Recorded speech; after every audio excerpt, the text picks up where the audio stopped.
We will now be moving to our second session for the day, focusing on enabling local livelihoods, leveraging SHGs and FPOs to empower communities. Now that we have heard about CSR's changing priorities for the 2020s, it is now time to focus on one pertinent thematic area of CSR, agriculture. It is common knowledge that agriculture is the backbone of the Indian economy. In recent years, however, we have seen the landscape transform tremendously by the coming together of like minded individuals to empower the entire community. We have seen the development of farmer producer organizations, commonly known as FPOs, that serve as true sources of empowerment for our Kisans and continue to blossom as an aggregator of aspirations for millions. Self help groups have also emerged and are a testament to community based livelihoods. Today, there are approximately 8 million women SHGs for whom the movement has become a way of life. It has given them an identity and an opportunity to engage with the outside world and remarkably change the livelihood outcomes for their communities. So please join me in introducing our second session, Enabling Local Livelihoods, Leveraging SHGs and FPOs to Empower Communities. This session is powered by the India Livelihoods Collective, an incubator of CSR Box, India's first non-financial and non-funding commitment-based collaborative platform to leverage cross-sectoral expertise of organization, enable collective action towards creation of sustainable and local livelihood avenues in India. The collective has been curated by CSR Box and is currently supported by its 26 partner organizations. To moderate this session, I would like to invite Mr. Nirmalaya Mandal, Director on Social Business, Ecotiate. Mr. Mandal comes with a background in economics and postgraduate in rural management and has more than 17 years of experience in enterprise promotion for FPOs and MSMEs, social research, especially value chain analyses, CSR strategy formulation, and implementation of agriculture and NTFP-based livelihood promotion programs. Wonderful to have you, sir. Our first speaker for this panel is Dr. Dhanalakshmi Ramchandra, CSR Business Partner, Strategic Projects and Stakeholder Engagement for the Bayer Prayas Association. Ms. Dhanalakshmi is a plant physiologist by training and comes with 15 years of rich experience in the corporate world. After 12 years of active research in biotechnology and data sciences, she shifted her domain to carve out a niche in the field of CSR. Thank you for joining us today, ma'am. Up next, we have Mr. Pratyush Kumar Panda, VP and Head CSR at ACC. Mr. Pratyush is a CSR and impact investment professional with 25 years of experience. He has done his sociology and MBA from XIM Bhubaneswar. In 2019, Mr. Panda received the Scroll of Honor Award from XIM in Bhubaneswar. Thank you for joining us, Mr. Panda. Our third speaker for today is Dr. Arun Joshi, CEO at Janki Devi Bajaj Gram Vikas Sanstha in Pune. Dr. Joshi is a development professional with over 36 years of professional experience in agribusiness management, development academics, and development management. He has wide exposure to rural and urban development and has worked with many organizations, including the UNDP. Thank you for joining us, sir. Our final speaker for this panel is Ms. Alka Talwar, Chief CSR and Sustainability at Tata Chemicals. Ms. Talwar oversees all sustainability initiatives and disclosures for the company, promoting responsible manufacturing across geographies and the value chain. She also leads the diversity and inclusion and social development programs that include projects on natural resource management, environment conservation, rural energy, and sustainable livelihoods. Lovely to have you joining us, Ms. Talwar. I would like to once again remind all our panelists that this session runs till 12:35 p.m. Please reserve some time in the end for Q&A from our audience. There will also be a buzzer 5 minutes before the scheduled ending to act as a reminder. I would also like to take this time to remind our attendees that we do have a parallel masterclass running on track B, the topic for which is building rapport with corporate donors for CSR partnerships. This is led by Mr. Anurag Pratap, Senior Director and Head CSR at Capgemini India. You may navigate to this session from the Hubilo dashboard by clicking on track B. Over to you, Mr. Mandal, to moderate the session. Thank you so much, Yamini, and a very good morning to each and everybody here. And it's really an honor to be, talking to such a fantastic and distinguished panel here. So the topic that we have today, I think, is a very, very relevant, issue, or rather a topic which is a worry or a concern for almost all, development professionals within the CSR domain or even outside it. enabling local livelihoods, especially leveraging SAGs, FPOs, and CBOs. This is something which we had been kind of trying to find answers to this even before the pandemic, and now the situation, the entire gamut of what was happening has also taken a radical shift. So even when we have around 7,000 farmer producer organizations, there are 10,000 more to come, and around 8 million self-help groups across our country with such a robust social infrastructure that we have. I think it is very important to really understand that right now, what are the challenges, how they are being addressed, and what are the focus areas, and also where these CBOs really come into play. So when we talk of agriculture and allied as a sector, it's one of the largest contributors to the economy in terms of its the income that it generates, as well as the employment that it generates. So more than 60% of our workforce is actually engaged in this sector, with around $265 billion worth of contribution to the GDP every year. And with such an important area where another 140 million workers had lost their lives in the last couple of months, have lost their the jobs, the livelihood pertain becomes much more important, because of obvious reasons that the small and marginal, the vulnerable sections have been the mostly affected populations. So promoting livelihoods is the top priority. Now, among this, when we look at different kinds of government initiatives that has come over a couple of months, I think the Atmanirbhar Bharat has been a very, very crucial area where all these find their respective places. And specifically Atmanirbhar Bharat, when we are now talking of a renewed local economic development system. It is not the older, smaller, the older approach where we used to only talk of smaller level production to local level consumption. But now we are talking of actually a renewed approach where this would accommodate all the surplus labor. It would be an expansion of the local markets. It would actually have more production and services targeted at urban consumers. So under such a renewed kind of a strategy, we actually are looking at Atmanirbhar production, services, technology, Atmanirbhar markets, and as well as Atmanirbhar business ecosystems to run this place. And where are our CBOs? So here I would like to invite Dr. Joshi, who is one of the best persons around who can speak upon this with all his knowledge and experience. Dr. Joshi, specifically about how you have seen the entire CBO movement that has,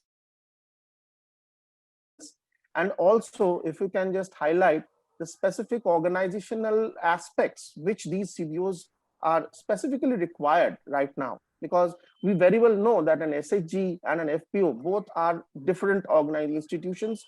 So there are many such CBOs, but their role in coming together, institutionalization becomes very, very important. It is not only the legal aspect, but it is also about how they come together, how they build the cohesion, how they bring that organization. So over to you, Dr. Joshi. Thank you very much. We have 4 minutes. We can come back. Yeah. I will try and maintain the time and conclude my points very quickly.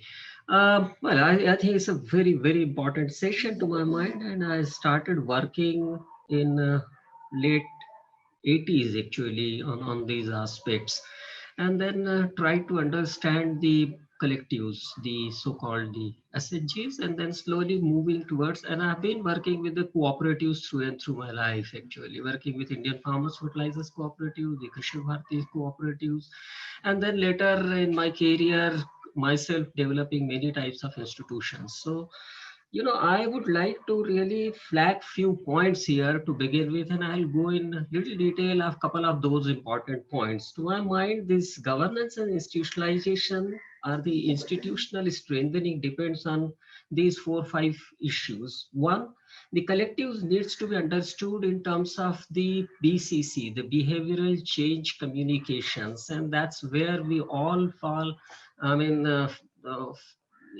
fail to understand the collectives, because unless we change the behavior to work as collective, we will not be able to really make it a point that they function like a cohesive, well orchestrated institution. So that's one thing which I really hold very high on my agenda.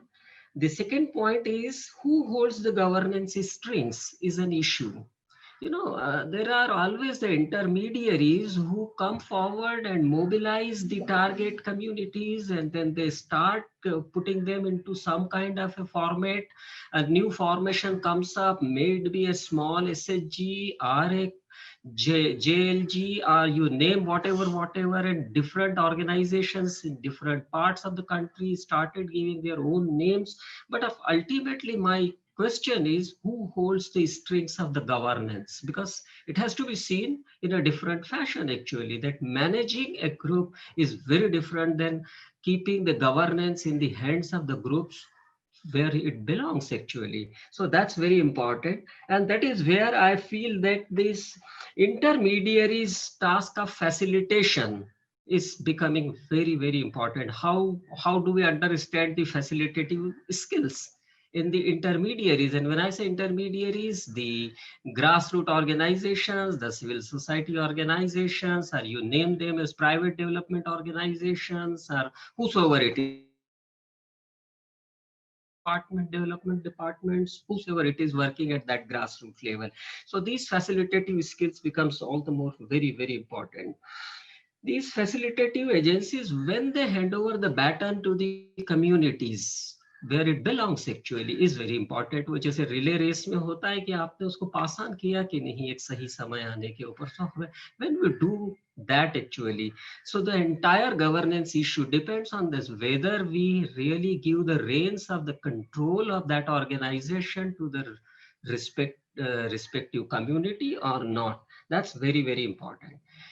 Institutionalization of the behavior of those subjects, the people who join that organization, their institutionalization, the behavioral institutionalization, and there is some sort of regimentation is required in the behavior when they act together, come together, sit together, talk together, and that is where the crux of the success or failure of the organization lies. When it comes to institutionalization, very important aspect relates to the decision making process actually. How do they take a collective decision? And for taking a collective decision, a shared information is very important. The relevant information is very important, because to my mind, the recipe of a good decision is basically, the key ingredient is the right, appropriate, well-sized, well-intended information. And do we pass on that kind of information to the community, that group, or not? That's very important to my mind. The fate of the CBO presents in the current day context, and when we talk about the meaningful livelihood for which the session is really planned, when we say meaningful livelihood, to my mind, livelihood is not just earning few bucks, but it is the quality of life actually. So when we talk about the quality of life, we really have to understand all different 5 capitals or the capital pentagon in the right manner actually. And for that, we need to have this four-pronged strategy, which is key to a success of any institution. May it be a SHG's federation, whether it is a registered body, unregistered body, a formal one, an informal one, a cooperative, an FPO, FPC, whatever you name it. But these 4 things are very important to my mind. It begins with the access to market, whether there is a good, right access to market available or not. And this access to market is very volatile, very dynamic, because it changes every day. every moment actually. So then you can understand the need for right information coming to the subjected community to take and understand the market. Access to market requires access to finance.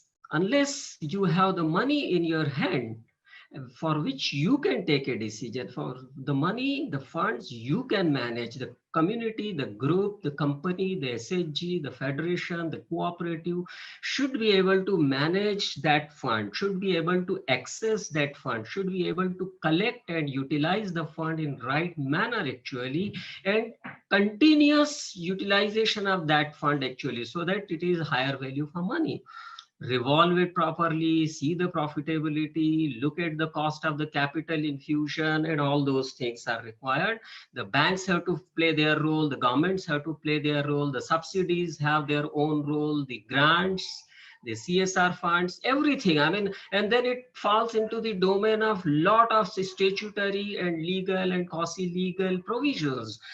The third one is then access to skill. Do the community have those kinds of skills available to them or not? The skills to take decision, the skills to access information, the skills to process information, the skills to access finance, the skills to manage finance, the skills to reach to the market, access the market, control the market, and be into the market ecosystem. So these skills are very important. And finally, for whom these skills are? So the access to communities. And this point more pertains to the intermediaries, those who are the prime mover of organizing in these kind of institutions, these kind of organizations in the first place, and then handing over the baton. So, you know, it is a circular path actually. So you start from down, access to communities, to skills, to finance, to market, or you start from the top, but you still have the same thing to do. And to my mind, any institutionalization will revolve around this point. In my understanding, I started working on these FPCs in early 2003 when the act was just legislated by the parliament and nobody knew about this. What is a farmer producer company? I started working with the World Bank in Madhya Pradesh, started organizing the companies, and look at today. I mean, 7,000 plus companies already incorporated. If you go to the MCA website, right, and 10,000 more to come. Well, I think, and finally, my final comment is that this is the only way to really revitalize the farm sector and rural economy. Thank you very much. I would keep right. Thank you so much, sir. These were very pertinent points, and you fantastically put it in a beautiful framework. So, without much ado, over to Miss Alka.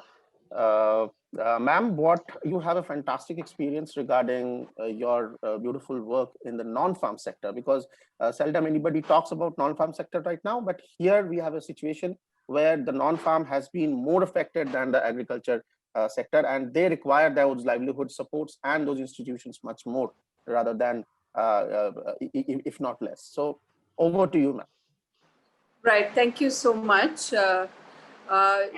You know, it's very nice to be a part of this panel discussion and in such august company.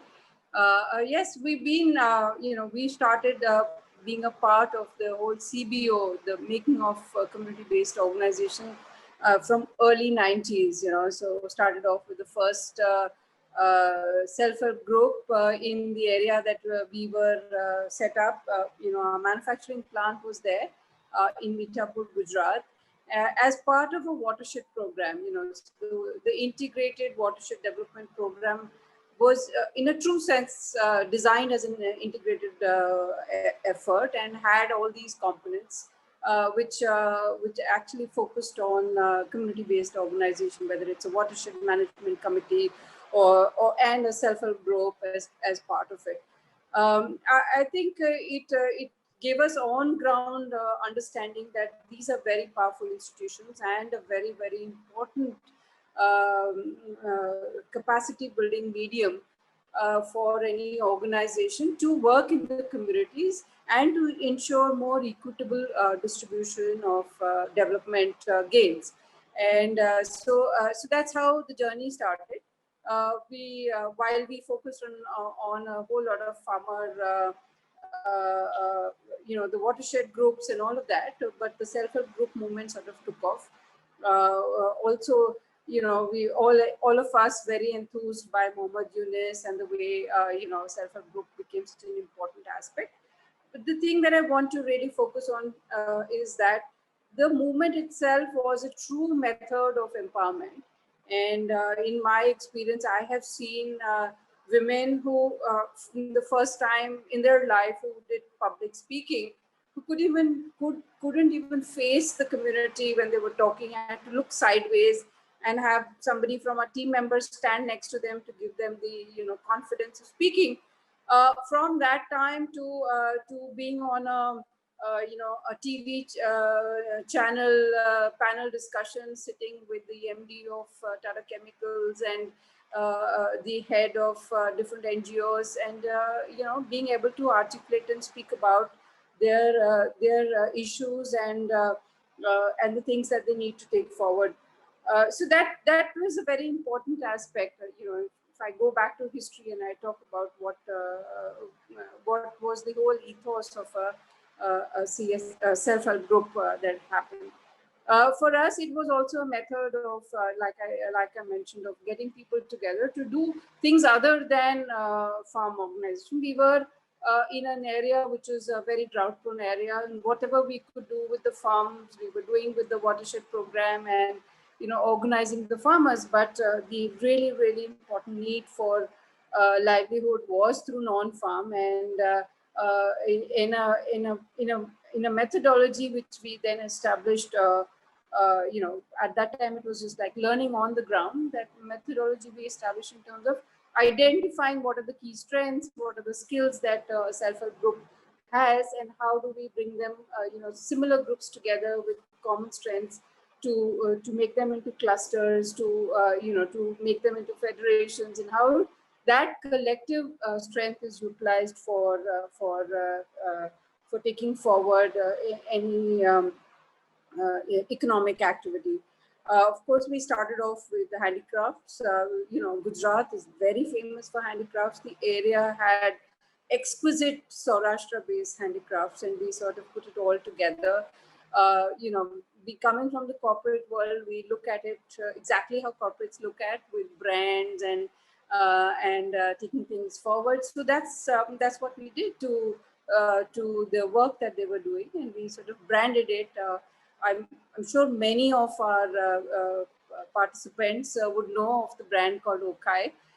It's we went on from that little groups that we started, the first 2 or 3 groups that got trained with the government of Gujarat under Gurjari, and subsequently trained with NIFT to create quality products, so that we could make the brand really resonate with people who want to support. And people shouldn't be wanting to support just because it's a good thing to do. You need to support NGOs, so let's buy their product.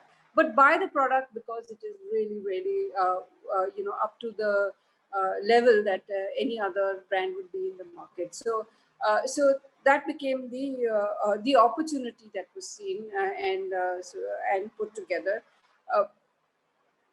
You started in one area and you put together. We have about 600 self-help groups. Not all of them are very good in embroidery and non-farm based activities. Most of them do savings and credit, very, very important thing for them to do as well. But there were groups who had these latent talents, and so the whole aspect of training and capacity building of these organizations so that they become marketable became very, very critical.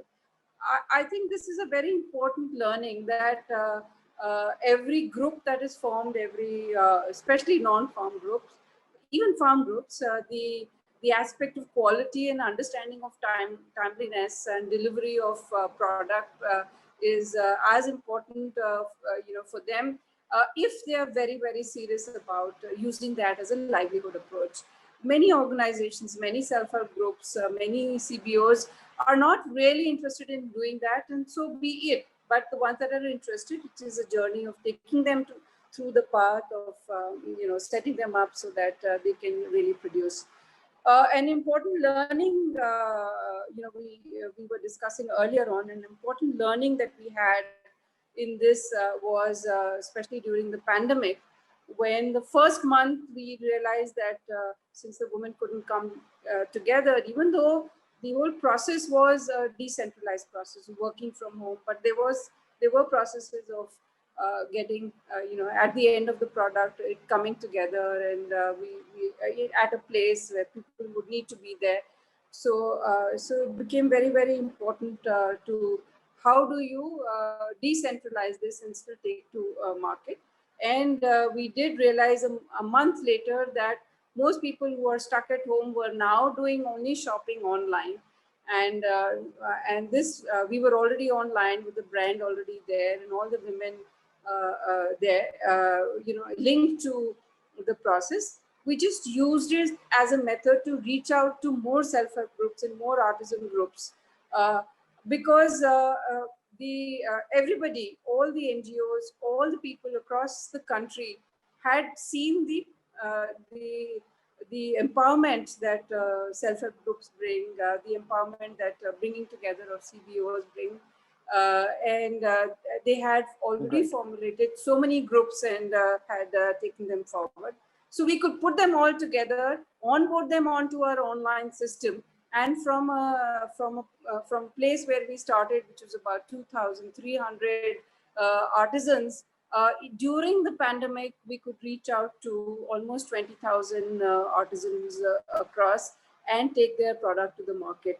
So, so the group itself are a very important change agent. I've already talked about that, but they are the fastest way of both reaching to the community on the ground and reaching their product out to the market. And that's a very, very important aspect of development, because once you are linked to the market, it's a natural, it's not a dole that we give, but it is a very, very powerful, empowering method of earning their own livelihood. So I think in the non-farm space, getting people together who do common things, who may not be artisans but are producers of things other than agriculture produce, it's a very, very important method that can take forward, and this is what we've learned from our experience out there. So great. I think this was. Did I answer your question? Yeah, as well. I'll come back to you, but sure, I think your focus on that quality, consistency, and the fantastic point that you mentioned, that they are the link which had been with the markets. I think that was crucial. Over to Dr. Dhanalakshmi. I think because this topic is so huge, we can actually keep on talking for a long time. But Dr. Dhanalakshmi, what we would like to know about your, of course, experiences and fantastic initiatives, especially regarding the technology part in production. So how do you think that CBOs play an important role in the production, and especially agricultural production? Over to you, Dr. Dhanalakshmi. Thank you, Mr. Mandal, and hello to all my member panelists and all the audience online. So I represent Bayer, which has been in India for about over 120 years. And we are an organization at a powerful intersection of two very socially relevant businesses, agriculture and the healthcare. So our vision is health for all, hunger for none. And rightly so, all our programs are focused around improving the human lives. So before I answer your question, Mr. Mandal, I would like to really set the context and, want to put across some of the key challenges or why we think CBOs are extremely important. So like our member panelists mentioned, agriculture is such an important sector for the country. And we have 160 million hectares of arable land in India. And this 160 million hectares is nurtured by 145 million farmers. But of these 145 million farmers, 86% of them are small and marginal, and they own only 47% of the land. So I'll make this math a little simpler. So we have 126 million hectares of land, which is nurtured by 126 million farmers, nurturing 75 million hectares. So if you do a calculation, we come to a point which says, on an average, each farmer owns only a little over half an hectare of land. So with this deep fragmentation or land divide that is there in the country and across the country, it's extremely challenging to bring technologies into play, mechanization on farms. So that can become a very big challenge. How is it that we can get more productivity from these lands? So that is where I think some of our solutions that we are going about today plays a very important role. And what can the CBOs do, the community-based organizations? So we have the FPOs or the farmer producer organizations, and their main aim is to improve the livelihoods of the farmers. So what can the CBOs do? So the CBOs can be value players across the entire agri-value chain. So starting right from providing aggregating inputs, giving it to the farmers, enabling the timely access to the inputs for the farmers. And then we also have mechanization, custom hiring centers. And farmers, because they have challenges, in getting the right tools, the right technologies, the custom hiring centers can help with the mechanization that can go on the farm. And then, of course, the market linkages which Mr. Arun also mentioned about. So those are some very important aspects or points in the agri-value chain that the farmers can play.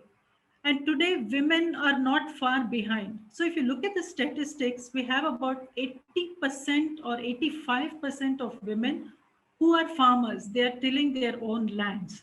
So, that's a huge population that is out there whom we need to address. And to help the women, I think self-help groups are extremely important because they have that comfort level. Women have the comfort level of going to a self-help group and getting the right kind of knowledge at the right time, and they can exchange their thoughts and ideas. And Madam also brought about a very important aspect of quality, which is there on farm and off the farm.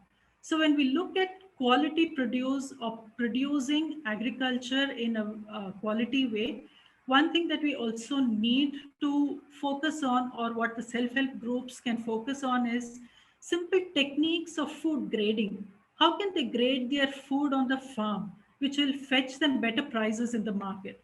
So I think technologies such as this will enable the women to go much further in the value chain and strengthen the livelihood of their families and the communities. And we have a number of SHGs today, and we are also partnering with the multiple SHGs across the country on our smallholder farmer project, where the SHGs has started right from the input, right from the agri inputs in terms of farming their lands, growing their crops, and the market linkages. So we do have great examples of women SHGs who are in the forefront and running the agri business for their family. So I'll stop here and maybe we can discuss later. Thank you so much, Dr. Dhanalakshmi. I think your points, again, very, very relevant to the context, particularly, the technology which we foresee at the SHG level, including like food grading. I think that definitely creates a lot of changes. Now over to Mr. Panda. Mr. Pratyush Panda has been a fantastic player all around. So I had specifically kept a specific topic for him, is that sir, if you can just highlight on the marketing and business perspectives of different kinds of CBOs, it would be wonderful to hear from you. Over to you. You are on mute, sir.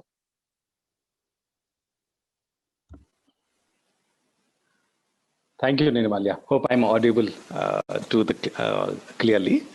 It was a wonderful platform to get connected every year through Bhomik and team, but this time it was 100% digital, yet flawless. Thank you, Bhomik and team, for this wonderful work.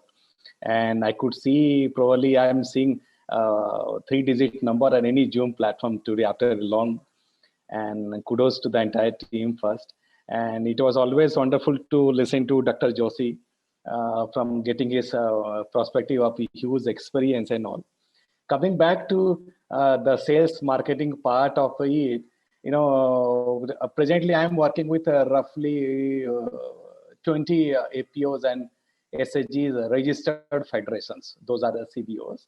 And in my office at ACC Trust, we are working with 11 of them. So I'll take the latest example, which is personally being done in Kalahandi, Orissa. A group of people on SHG groups coming together, and they were selling the Khasi Mansa, it means the goat. Goat especially developed for the purpose of selling them out. It is called Khasi in Western Orissa and Chhattisgarh area. So they are not like typical goat or kind of things. And they are really tasty and local variety. They were never getting 200 rupees per kilo in the local market. And in this lockdown, when everything is locked, probably their lock has been unlocked. They are getting more than 400 rupees per kilo by virtue of good marketing and sales strategy. And as Dr. Dhanlakshmi spoke about the digital license of the entire process. Today, they are the supplier to Lycius as a group. And couple of things I have noted down. I'm one of their mentor to support them on my individual capacity. So looking at the time and all, I'll say, in today's world, a lot of government platforms teach our SHG and APOs कि book keepings में पढ़ाइए, इनको कम से कम 3 महीना का experience होना चाहिए. All those things, those are all obsolete today. There are a lot of other way and much easier way to teach a rural women and farmers, and one of them is digitalization. So if a digital platform app-based things is much easier for them to get adopted, they adopt faster than we city-based people. Probably they're very good on visualizing pictures and finding out what this NOP talks about, as compared to we are the city guys. Typical that's advent. And I'm talking about all Anguta Chap kind of ladies of Kalahandi I'm talking about, and this COVID. So 5 things I'm talking about. Number 1, anybody who has a CBO, say a federations or APOs, must have their own digital platform, whether their website, good presence of Facebook, and something like that, which is very prominent. Number 2 is they must have at least 2 physical outlet to not just for sale, also to get their regular feedback of the customers about their product quality, packaging, supply, timeliness. Number 3 is at least 3 certification. The organic certification, if you are food, APE certification, if you are transporting outside India, the trade cap kind of things to go into the European and other markets. Number 4 is at least your product must be available in 4 of the e-commerce site. Don't just look at Amazon or Flipkart. Why not? At least 4 I'm saying. Be there, because the competition at that side also going up. And if you are into multiple, then it is very easier to Google to pick up and put you on the top 10 list. So if you are beyond 3, so it's easier. So recently on lockdown, I have done my online marketing and digitalization course also, and I brought these learnings and gave it to them. It's working pretty nicely. And number 5 is everybody in the APO and CBO must aspire to get 5-digit salary. It means not less than 10,000 should be aspiration. Anybody who is promoting, working with CBOs, APOs must look at these 5 things. Forget about obsolete way of thinking whether bookkeeping ka training hua ki nahi hua, whether they are doing single entry or double entry. There are digital platform that takes care of all those things.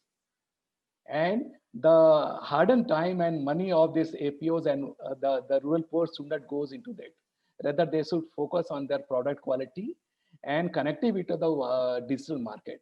And this I'm talking about the group we started in lockdown, and today they are sitting with over 2,000 goats, and they are all there at their home level. Organically, they are growing. by a local slaughter. All those things are highly mechanized, have been supplied by the promoters, and they are doing it and sending it on a daily basis.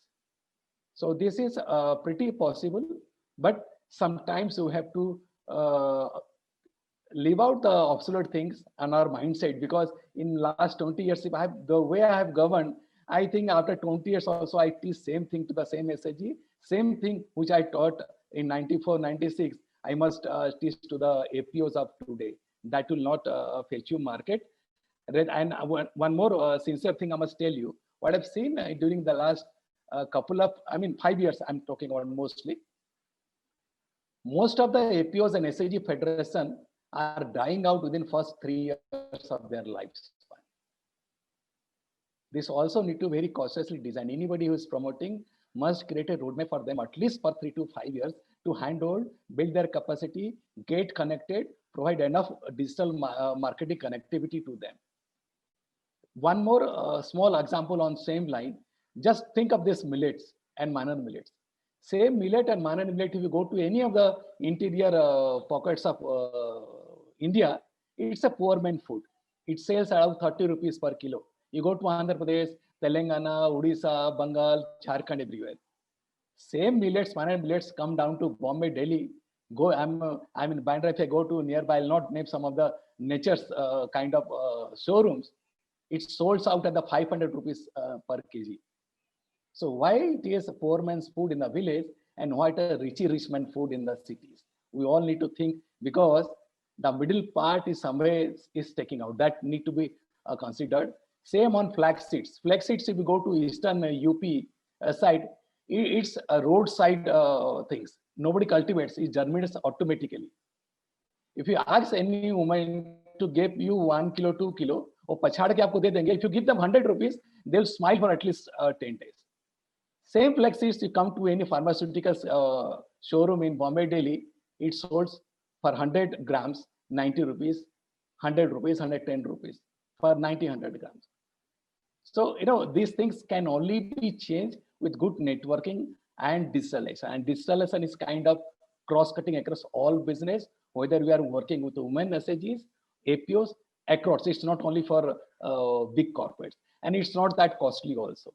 And it's pretty easy in India to get it done, because India is full of IT and computer science experts. Thank you, and back to moderator. Yeah, thank you so much, Mr. Panda. That was really well, articulated, and I think your 5 points are very, very relevant here as well. So thank you so much. I think now the context has been beautifully set by all of you, because we have got examples from different sectors, different subsectors. We have got our approaches. We talked about the different approaches. Now, I was just glimpsing through the questions, and of course, we can start with this question that, corporate, especially the role of corporates that are today, including CSR, as well as kind of a business relationship which they develop with such CBOs. Where exactly are we, looking at in terms of addressing issues, challenges of that, so where do you think? So I a very open question to maybe to Mr. Panda. Mr.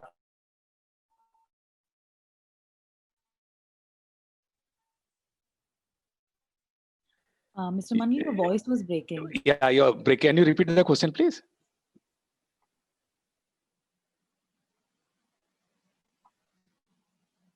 Mr. Mandal, are you able to hear us?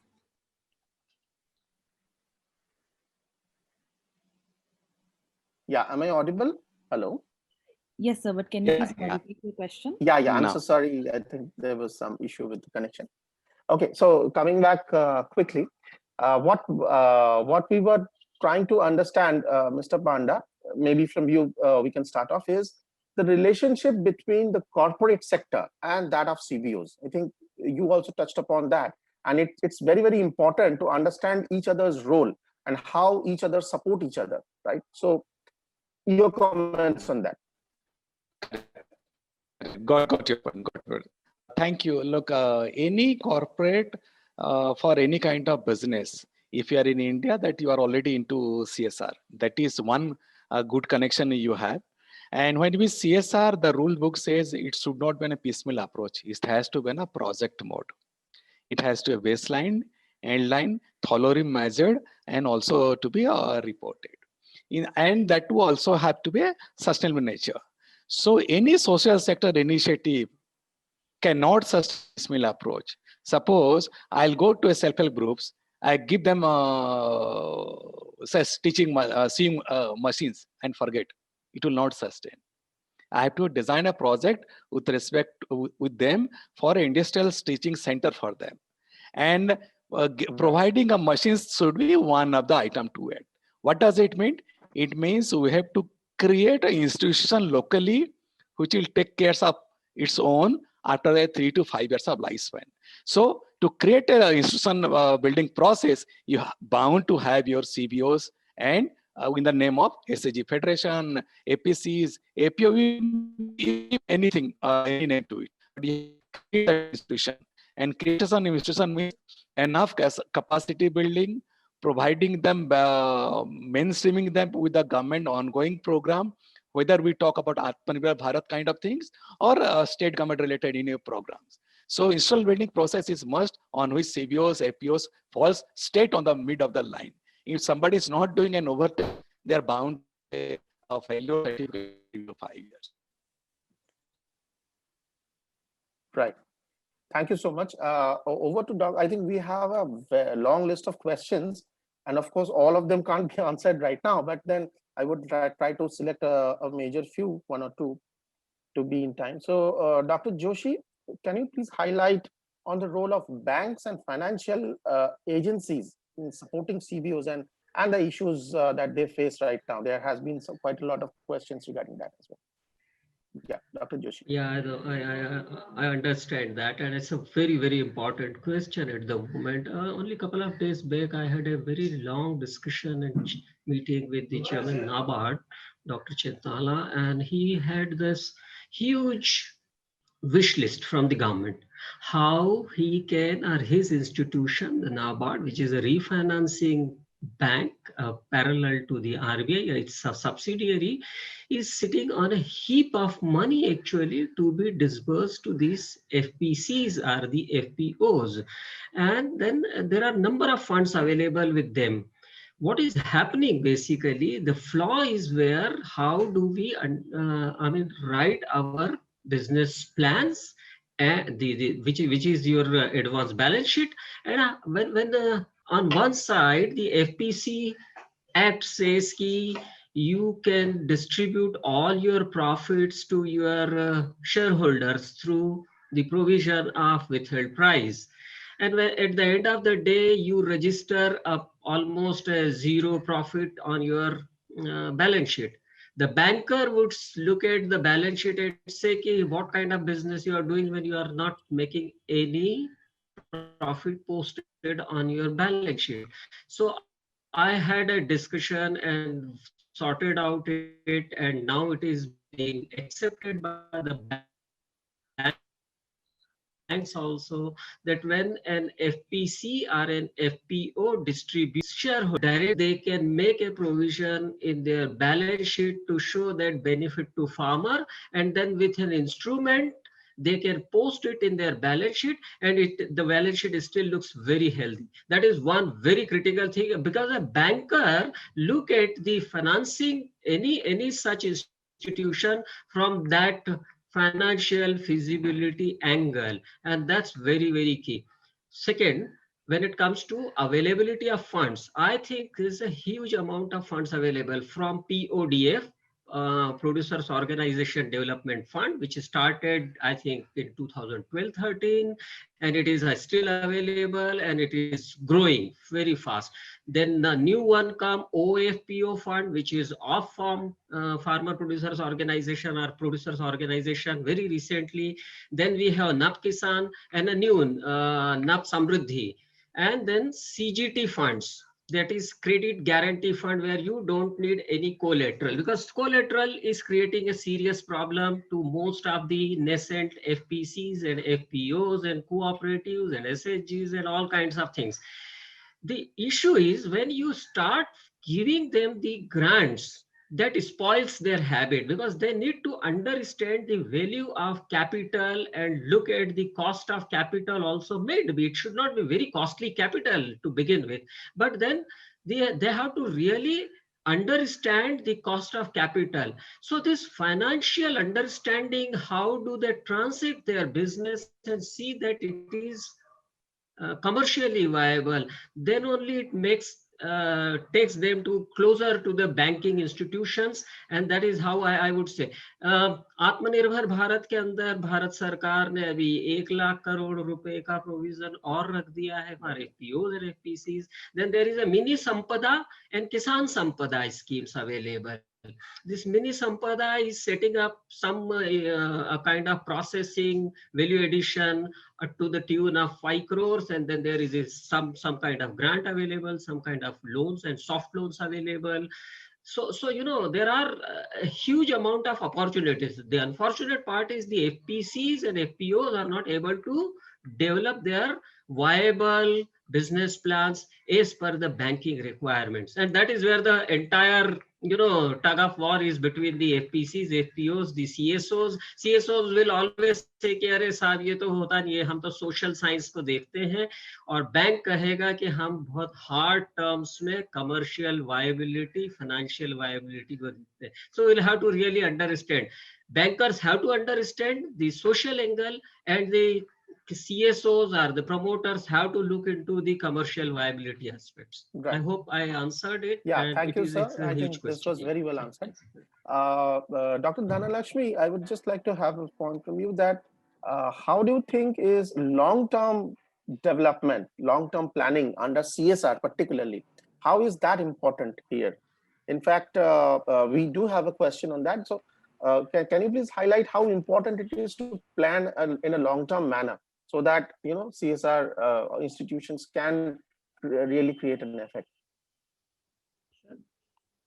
So I think CSR plays a very important role, and I think long term is the answer for any sustainable solutions. So it's extremely important for us, to have all our projects long term. Let's say 3 to 5 years, and even member panelists spoke about it, that we need to handhold the communities for a long period of time. So what I think is extremely important is, the first thing is local and tailored solutions, because every community, every organization is unique. So they need to have local and tailored solutions. And when we are drawing long-term plans, capacity building, I think, should be the basic foundation on which the entire program should stand. So we need to build the capacities of the community for the respective skills that are being imparted, and also ensure that it is being adopted by the community. So to do this, it certainly needs us to go a longer way. And what I also believe is, this cannot be done in isolation. We need to do it with multi-stakeholder partners. And that's what we believe in. Having partnerships along the entire value chain to make the project scalable and sustainable. So I think that's extremely important. And from a CSR perspective, I would say building the foundation, the education, adoption, and also finally linking them to the markets. I think that's one of the key links in the entire agri-value chain today, where we see that there are a lot of opportunities where we can get the community to get to the markets, because ultimately that is what we would require. Get them to markets, get them to be able to sell their produce. And fantastic. I think you have actually answered quite a lot of questions which have already featured here. Thank you so much, ma'am. And I think the final question, because we are already limited time, is to Alka ma'am. Is, ma'am, how important is it to have an exit strategy under any CSR? maybe It's an exit strategy is important. It's not necessarily that you will do an exit strategy for all your programs. You may exit the program, but you may change it to the next level, and that becomes very, very important.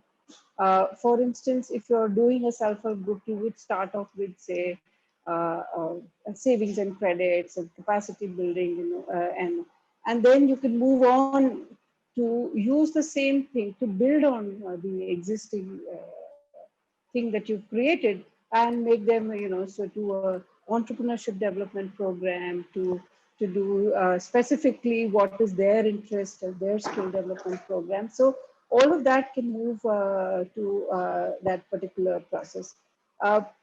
It's important to exit from programs. It is that becomes very, very critical, because that itself tells you that there is a sustainability that is happening out there. For instance, if you've done a watershed, you hand it over to the people and you are not going to leave the area, because you are in a way linked to your neighbors, especially if you're doing CSR and you're in the neighborhood.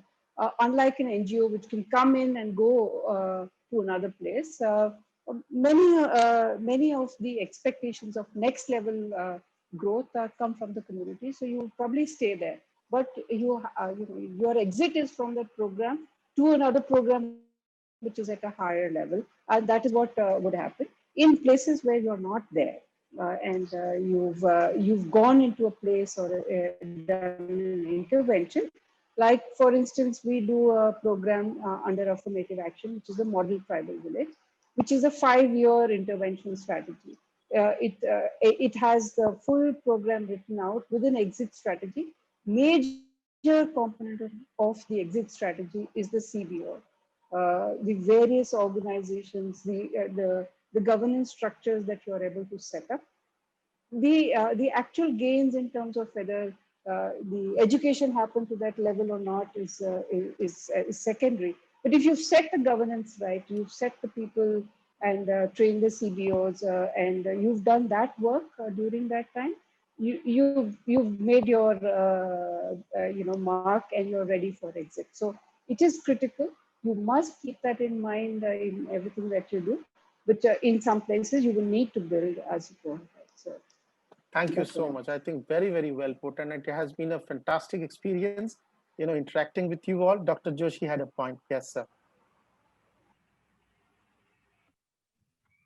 Thanks for giving me this point. And this was popping up in my mind ever since I started this discussion and I heard about this discussion. I wanted to make a very quick point to think about the all participants, 333 at the moment, and for the CSO box and everyone to understand. Employment creation in rural India is a big challenge, and it is burgeoning problem actually. And to my mind, with the farm sector, if you go by the production-led model, with upstream employment creation is next to impossible. So the downstream employment creation is the only way to engage rural communities in meaningful ways. And when I say downstream, food processing is a sunrise industry, and India is still doing only 2% or little more about the food processing. And it has immense potential to engage any and everyone from the rural area, hinterlands, to the peri-urban, to the urban area, everyone, and there would be a very strong urban-rural connect. So that's my appeal to the everyone present here and all my distinguished panelists actually to spread this word, make everyone really realize this fact, and then we are there actually, we can win the war against this party. Thank you very much. Thank you. Fantastically put, sir. I think the best possible ending to this. So over to Yamini. I'm so sorry, Yamini, but in the we overshoot at some time, but this has been really wonderful. Thank you so much. Over to Yamini. Thank you, sir. Thank you, Mr. Mandal, for wonderfully moderating this session. And a big thank you to all our other panelists for sharing their experiences. I think you all have been able to really sum up the session well, but especially Dr. Dhanalakshmi, who pointed towards this idea of collaboration and cohesion, which is what really this summit stands for. So thank you, speakers, for being here today.